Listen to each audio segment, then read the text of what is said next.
परिसर में शुक्रवार को सीएलजी मीटिंग का आयोजन नीमका थाना अतिरिक्त पुलिस अधीक्षक शालिनी राज की अध्यक्षता में हुआ। इस दौरान थाना अधिकारी मांगीलाल मीणा ने आचार संहिता में लागू नियमों की जानकारी दी। वहीं नीमका थाना अतिरिक्त पुलिस अधीक्षक शालिनी राज ने सीएलजी सदस्यों को विधानसभा चुनाव के दौरान होने वाली गतिविधियों की जानकारी उच्च अधिकारियों तक देने के लिए सीएलजी सदस्यों को प्रेरित किया तथा ऐप की जानकारी दी। विधानसभा चुनाव के दौरान लगी आचार संहिता के नियमों के बारे में बताया, जिससे विधानसभा चुनाव शांतिपूर्ण तरीके से करवाए जा सके।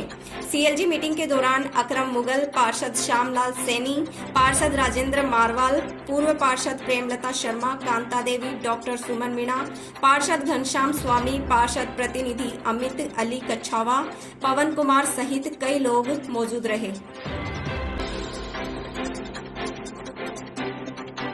सबको विदित है कि चुनाव की तारीख डिक्लेयर हो चुकी है और उसी के साथ में मॉरल कोड ऑफ कंडक्ट भी लागू हो चुका है राज्य में। तो इसी प्रक्रिया के तहत थाना क्षेत्र के अंतर्गत जितने भी लाइसेंसी जो हथियार थे उनको जमा करने की कार्रवाई भी की जा चुकी है। तो जैसा आपका प्रश्न है कि दशहरा के अंदर क्या व्यवस्था रहेगी, तो मेरा ये कहना है कि जो भी लाइसेंसी हथियार जो सीज हो चुके हैं तो बिल्कुल चुनाव तक वो जब्त ही रहेंगे, उसमें कोई भी किसी प्रकार की कोई ढिलाई नहीं होगी। मैडम, इसमें क्या कि ये वर्षों से परंपरा चलती आ रही है जिसमें उत्सव मनाते हैं, उनका नवरात्र से शुरू हो जाता है।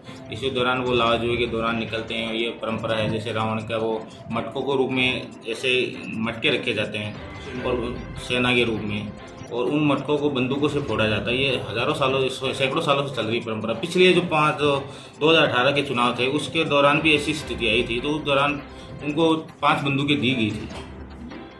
अभी तो हमारे मॉरल कोड ऑफ कंडक्ट के को देखते हुए और हमारी यही व्यवस्था है कि जो भी लाइसेंसी हथियार सीज हो चुके हैं, थानों में जमा हो चुके हैं, उनको बिल्कुल जमा ही रखा जाएगा।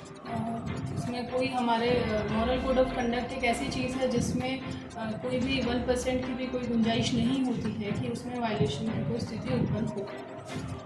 पुलिस और प्रशासन की पूर्ण तैयारी हो चुकी है चुनाव के लिए, और क्योंकि चुनाव की प्रक्रिया पुलिस प्रशासन के साथ साथ पब्लिक की भी बहुत भागीदारी होती है इस पूरी प्रक्रिया में, इसीलिए आज उसी को देखते हुए हमारे द्वारा उदयपुरवाटी थाना में सीएलजी और हमारे जो भी मीडिया कर्मी बंधु हैं उन्हीं की और पुलिस मित्रों और सुरक्षा सखियों की मीटिंग कॉल की गई थी, और उनमें उनको बेसिकली हमारी तरफ से शांतिपूर्वक चुनाव करने के लिए दिशा निर्देश उनको दिए गए। उनके भी सुझाव लिए गए हमने कि उनके क्षेत्र में किस तरीके की व्यवस्था उनके हिसाब से होनी चाहिए।